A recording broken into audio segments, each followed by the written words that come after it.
Afternoon and good evening, everyone. We start off our newscast once again with news from the village of Sina, where a man tried to kidnap a young girl while she was on her way to school this morning. Sabrina Salas-Matanani reports. It started off as a normal day for a young girl. Just before 7:30 Tuesday morning, she started making her way to CL Taitno Elementary School. While walking towards the campus, a man who was at the Sina church asked her if she wanted a piece of candy. He then quickly crossed the street toward the girl who was in the 4th grade. The young girl then ran toward the school and reported what happened to officials there. KUAM has learned the suspect appeared to have been drunk. He's described as wearing a red shirt, black pants, standing about 5'5" or 5'6" in height, skinny with dark complexion. We're told police are working with Sina Mayor Robert Hoffman to gather more information and even surveillance video from nearby homes to see if they may have caught anything on camera. This attempted kidnapping follows an incident that occurred on Sunday night in Sina, where a man threw a knife toward a couple driving along Polykiran Hickey Drive. A woman was treated for a laceration on the back of her head from a 10-inch knife. No arrests have been made in either cases. Mayor Hoffman acknowledges the increase in crime and the shortage in manpower GPD is experiencing, but also continues to ask the community to stick together. At least 36% of the community is part of their Neighborhood Watch program, and that number, according to the mayor, is growing. I want people to be more vigilant out there as they go around, whether it be driving or be observant. As much as you can, be observant of what you're seeing out there, because taking down little license plates, heights, and the descriptions, these help in cases maybe further down the line. And while the search continues for the suspects in both cases, we're told the young girl is a perfect example of what a child should do if a stranger approaches: to run and report it to proper authorities. Reporting for Guam's News Network, I'm Sabrina Salas-Matanani. If you have any information on any of the incidents in Sina, you are urged to call GPD Dispatch at 472-8911, or you can share information to guamcrimestoppers.web.com. An inmate was injured today in a fight that occurred at Post 5 at the Mangilaw compound. Several prisoners were involved in the altercation, which occurred around 3 p.m., according to Department of Corrections spokesman Major Anton Ugan. He says officers responded and brought the situation under control quickly. Ugan could not specify the extent of the inmate's injury, but said it did not appear to be life-threatening. He was treated and remains at the facility. He told KUAM weapons may have been involved, and Unit 5 remains on lockdown while officers investigate further. After a jury found him guilty, former defense contractor and active duty member Michael McCarran was sentenced to 10 years for count 1 of attempted enticement of a minor and 10 years for count 2 of attempted transfer of obscene material to a minor, with the sentence terms to run concurrently. He was arrested after exchanging online messages with an Air Force Investigations special agent who was posing as a 13-year-old girl. McCarran's attorney, federal public defender John Gorman, made 2 judicial recommendations for his prison placement: to be in Sheridan, Oregon, to be near his wife, and also that he be transferred as soon as possible because within the past 5 months, his client has lost 42 pounds due to an insufficient diet provided at the Hagåtña Detention Center. The court agreed and ordered the recommendations.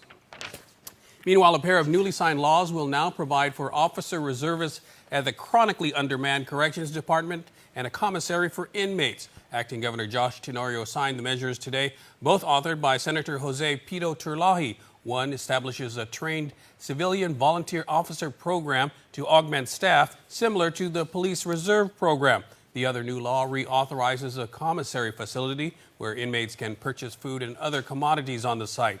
In a news release, Turlahi says it will help stop contraband smuggling and free up officers from having to inspect all the care packages that are brought in from the outside. 3 private maintenance workers were taken to the hospital yesterday after being overcome by fumes while cleaning up the Simon Sanchez High School gym.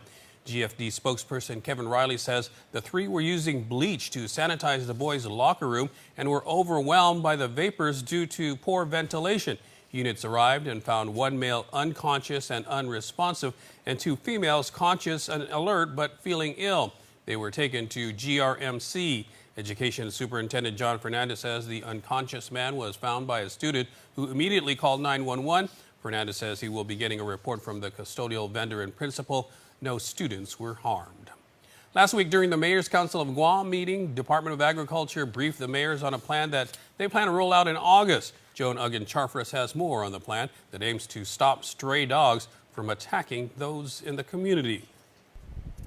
Consider yourself warned. Pet owners have about 6 months to register their dogs, spay or neuter them, and implant them with a microchip. According to Department of Agriculture Director Chelsea Munya-Brecht, it's all part of a plan that was created by the Stray Dog Roundup Committee. It's a plan that we want to roll out to the community slowly, so it's nothing that's going to go into effect right away. But we want to allow people the opportunity first to legally register their animals with the Department of Agriculture or with their mayor's offices and obtain tags so that their owned pets are easily identifiable. Munya-Brecht says if you choose to take ownership of your pet, or the pets that are around your home, then you need to register them. It's part of a statute that's been in the books for close to 2 decades now. The fee currently is $5. We're trying to establish a baseline for how many animals we think will likely be registered with this process.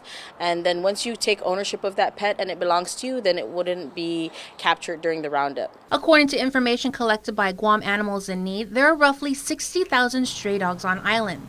She says that her department has been able to come up with an estimated baseline that about 5,000 to 6,000 pets will likely be registered from now until the roundup begins. Last week, Wednesday, she presented to the MCOG the Stray Dog Control Plan, and mayors voted to support it. They'll provide 1 staff member per village, and then each week we will meet in one village to round up the animals within that village.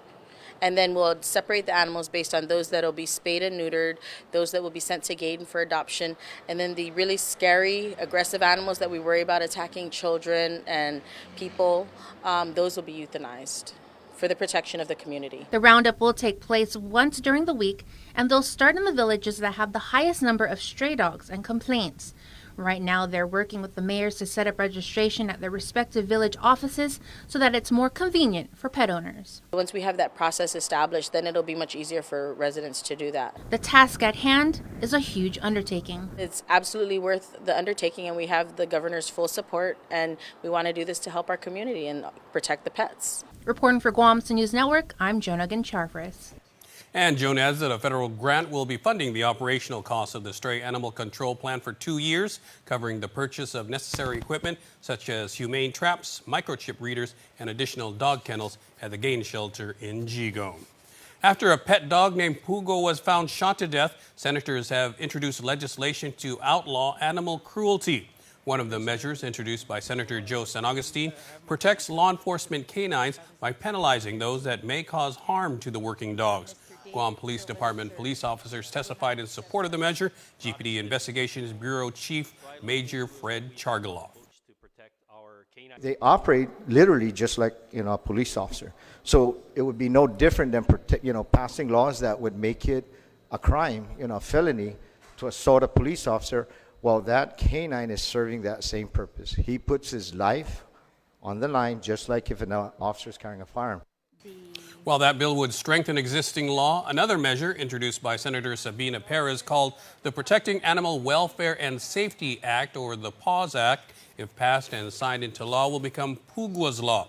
The measure was introduced last July after the dismissal of a case against Gerald Wayne Cruz. Cruz was arrested for the 2018 fatal shooting of Pugwa. Community members seeking justice for all Guam animals gave emotional testimony on personal experiences of witnessing animal neglect. In his body, whose owner had not visited him once while he was recovering from his accident, and who I, a complete stranger, have taken responsibility over a dog that was not mine, had to be put to rest. Although Bill 18535 is still in its draft stages, passionate testimony was given in support by various individuals and organizations. The hearing was nearly 3 hours long. The Civil Service Commission may be signing off on the final decision and judgment for Linda Uggan to return to the Department of Parks and Recreation tonight, but that doesn't mean she will be returning as the SHPO, or State Historic Preservation Officer. According to the Department of Parks and Recreation staffing pattern, her official title is Guam Historical Preservation Officer. The difference between the two is one is a classified position, GHPO, while the other is an appointment made by the governor, the SHPO. Uggan was fired in June of last year by DPR Director Richard Ibanez who claimed she was insubordinate and created a hostile working environment. Her attorney, John Bell, however, defended her termination was both personal and political. Uggan has been serving as SHPO under Parks and Recs for almost 2 decades, and this was her very first adverse action. With the signing of her decision tonight, she can start back at DPR as early as tomorrow, but KUAM has learned that Patrick Lujan will remain as SHPO because of his appointment by the governor to serve in that position. Chief Judge Francis Tenico Gatewood's courtroom was filled with multiple attorneys representing both parties as arguments were made on the defense's motion for inhumane condition at the Hagåtña detention facility. Joining us in studio more is Adriana Cotero. We've got a technical problem there. We're going to go to a break and clear all that up right after this.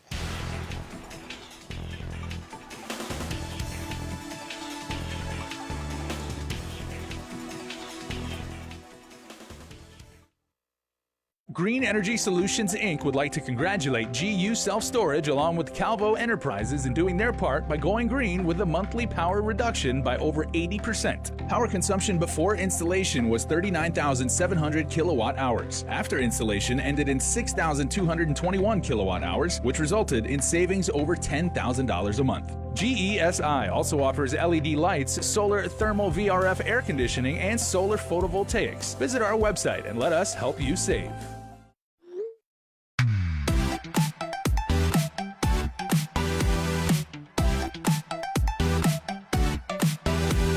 Half the day, I'm in the club.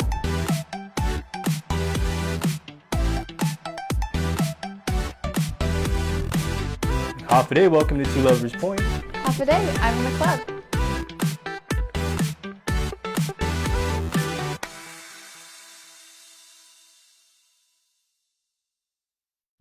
Morning, 2 coffees and 4 orders of those new donut sticks. You must really love these donut sticks. I do, but they're not for me. They're for them.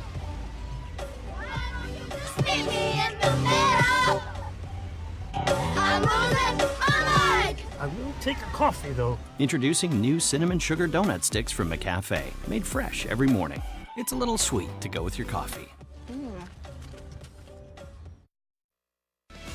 It's a special delivery to your inbox every week with your KUAM News Roundup, program advisories, and promotions. Sign up for the weekly KUAM Digital Digest today on KUAM.com.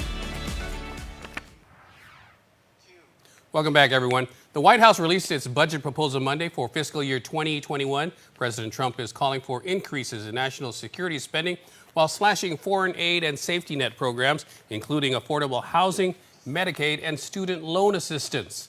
Staying with the budget, according to the proposed FY 2021 defense budget, the Marine Corps is proposing $1.9 billion in supportive infrastructure funding, which includes over $830 million in military construction for operational facilities, the Guam relocation, training facilities, barracks, and design and unspecified minor construction for urgent projects.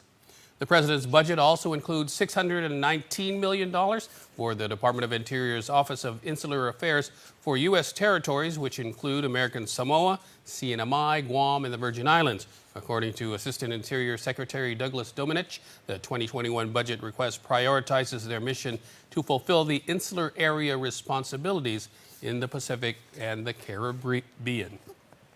There is growing alarm from the World Health Organization about new cases of the coronavirus that were transmitted without any travel history to China.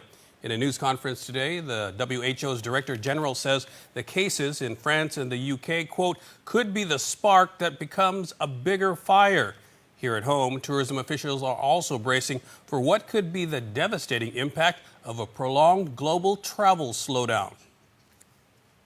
Guam Visitors Bureau President Pilar Laguana says there have been more than 6,000 visitor cancellations to date, about 5,500 of those from Korea. We are very concerned about these cancellations, but we're also seeing some new bookings or rebooking, and it's a known fact globally that everyone is concerned about travel and safety. The current losses for our visitor cancellations is roughly around $1.3 million just in the last few days that we have been monitoring since the corona outbreak issue.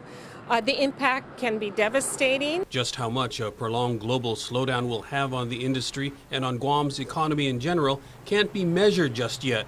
What GVB is doing now is letting source markets know that we remain coronavirus free, and authorities are doing all they can to keep it that way. It is very volatile and it's fast moving, and our job is to help keep all the information very factual. And once the coronavirus fears begin to subside, she says GVB will also begin ramping up its recovery plan. Each market will be assessed, and at the proper time we will be looking at what recovery steps need to be taken and to what extent. And GVB has scheduled an industry briefing next week to update stakeholders on the coronavirus impact. Guam could develop into an important transshipment, distribution, and fulfillment hub for U.S. companies doing business with Asia. That's the goal of a bill that was discussed today at a public hearing. The measure by Senator Jim Moylan would offer tax breaks for companies who establish such operations here. American President Line's General Manager Charlie Humosa used to run one of the largest distribution centers in Puerto Rico. He believes it could work if major corporations can be attracted to come here. As we move today and we see what the coronavirus is doing today on the Asia-Chinese market, there's a lot of scrambling right now that's going on for manufacturing vendors trying to source products. They're trying to divert and source from other regions in the world. And if they don't have those logistical pipelines set in place, there's going to be a lag in being able to produce the goods that the people around the world need. The bill would make transshipment and fulfillment centers eligible for GIDA's tax qualifying certificate program. Guam Homeland Security officials and local telecommunications companies are monitoring reports of residents receiving calls from unusual or unexpected international numbers. The calls are coming in from area codes 881 or 882, and the community is advised not to answer any unexpected calls from international or unusual numbers. Also, you're advised not to call back if you get a missed call from or only one ring from these numbers, or if possible, you should just block the number. To report any suspicious activity or social media posts relating to calls, you can call 475-0400. Controversial evangelical preacher Franklin Graham, the son of the late evangelist Billy Graham, will be one of the featured speakers at the Guahan Festival of Hope scheduled for February 23rd. Graham, though, has been heavily criticized for his comments against the LGBTQ and Muslim communities. His recent 7-city tour in the UK was canceled by all venues for his homophobic and Islamophobic comments. According to NBC News, a petition started by advocacy group Northern Pride pushed to end Graham's UK tour. It netted nearly 6,000 signatures as of Friday, and states that the controversial speaker has publicly promoted homophobia, claiming that homosexuality is a sin, that Satan was the architect of same-sex marriage and LGBTQ rights, and that gay people are causing a moral 9/11. Meanwhile, the Guahan Festival is touted as a family-friendly and hope-filled event that will also feature musical performances by Grammy-winning artist Michael W. Smith and award-winning guitarist Dennis Agajanian. The Festival of Pacific Arts takes place once every 4 years, bringing together artists and cultural practitioners from around the region. The 100 official delegates representing Guam at the 13th Festival in Hawaii in June were announced at a press conference yesterday. They were selected by the Programming Chairs Committee, comprised of Dr. Judy Flores, Dr. Michael Bivacqua, Eileen Meno, and Maria Barcinas. The delegation breakdown is as follows: 54 for the performing arts, 34 for demonstrations and exhibits, special events and activities, and 6 for the literary arts. The remaining 6 slots are for the head of state, head of delegation, and the 4 programming chairs. According to the official announcement, FESPAC is a major regional cultural event with 27 Pacific Island nations and territories gathering to share, exchange, respect, and appreciate their cultures. The National Weather Service says a high service advisory is in effect for Guam, Rota, Tinian, and Saipan through Friday. Hazardous will build to 8 and 10 feet Wednesday along north-facing reefs. Also, a small craft advisory remains in effect for the coastal waters of Guam, Rota, Tinian, and Saipan through Saturday night. Northeast winds of 15 to 25 knots and combined seas of 7 to 10 feet will produce hazardous conditions for small craft. Inexperienced mariners, especially those operating smaller vessels, should avoid boating in these conditions. Coming up in sports, former Guam resident Thomas McCready wins the wrestling title in Hawaii. Keep it right here on KUAM.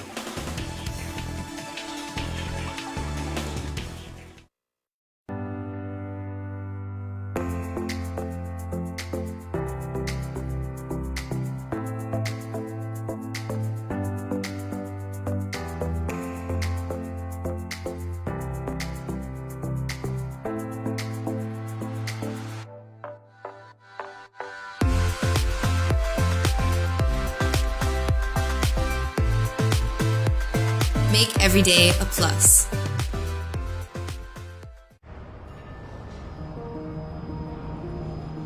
It makes myself and it makes my team members very proud to work for an organization that has been on island for many years with its focus on reliability, dependability, and commitment to the communities that they operate in.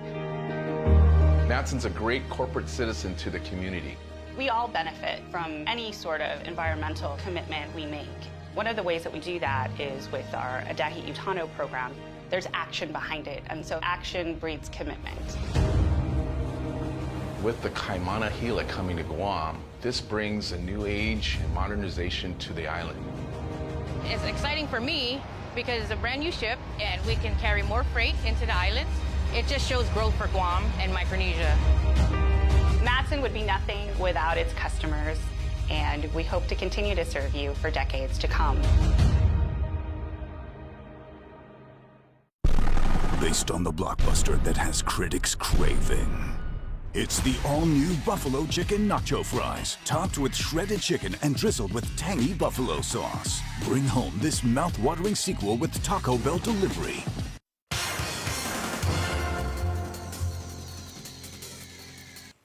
What's up, Guam? Dave Delgado here for KUAM Sports. Thanks for watching. We get the show started tonight with some boys high school basketball interleague play between the Father Duenas Friars and JFK Islanders over at the FD Phoenix Center. Check it out.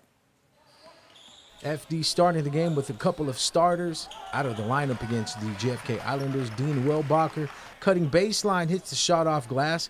Blaze Atta drives through the lane, kick out pass to Matthew Santos, who makes his way toward the basket and hits the high floater in the lane. Rodson Samina pulled up like skirt.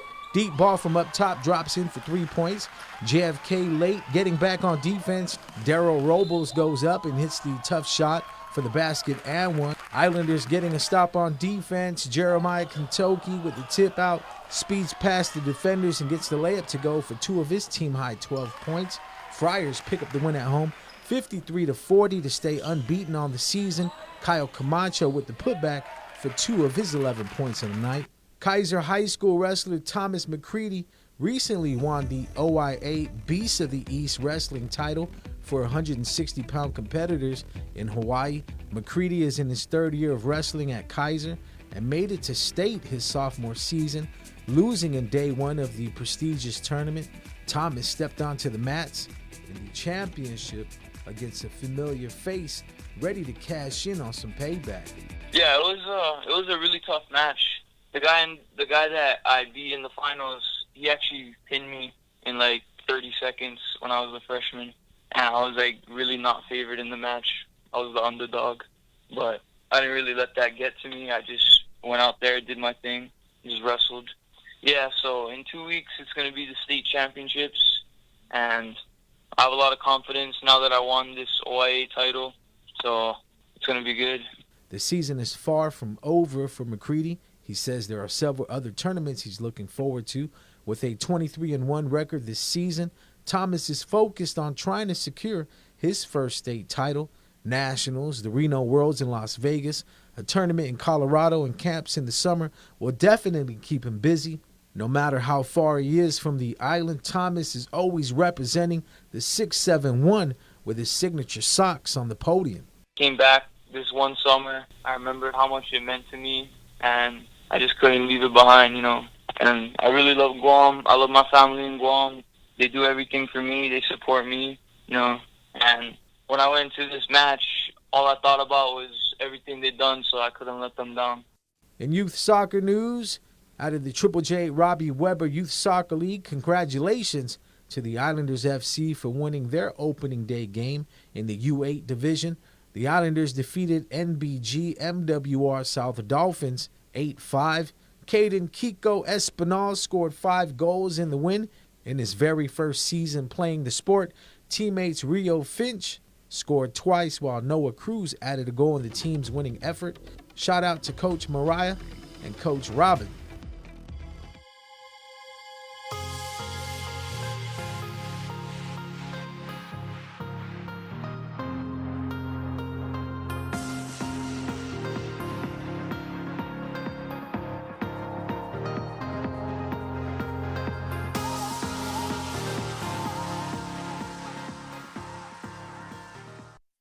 Attention Guam business owners. Green Energy Solutions would like to help you save on your power bill. We supply various LED lighting, energy efficient air conditioners, solar thermal VRF systems, and solar panels. You can count on our product warranty and quick turnaround and immediate response service. GESI has saved other local businesses over 80% off their power. Call us to see how much we can save your business. Call us today at 647-8111 or visit GESIGuam.com for more information.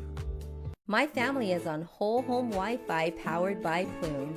Since we installed the Docomo whole home Wi-Fi, what did you guys notice about it? When you pull up the driveway, it automatically connects, and I don't have to get out of my car right away and come upstairs to go on my phone. My favorite thing is that it doesn't buffer when I'm watching YouTube. My favorite thing is that when Addie calls now, there's no lag. Like before, it used to be where I couldn't see her sometimes and I have to hang up and then call her back, and now I don't have to do that. You know what's a good thing too is that when you come over to visit, I could give you your own password. I can assign a time limit so that I can say that you can only be on it for 1 hour, so that means you won't get in trouble from your mom. And then you can go home. The thing that I love the most is that I can freeze the internet for periods of time so that we can enjoy dinner time like this. Right, rolling your eyes. So I'll turn it back on after dinner. Whole home Wi-Fi powered by Plume. Docomo Pacific, better together. And before we close out the news tonight, our latest round of birthday shout-outs from the Cold Stone Creamery Birthday Club. On this February 11th, we say happy birthday to Kayla Akini.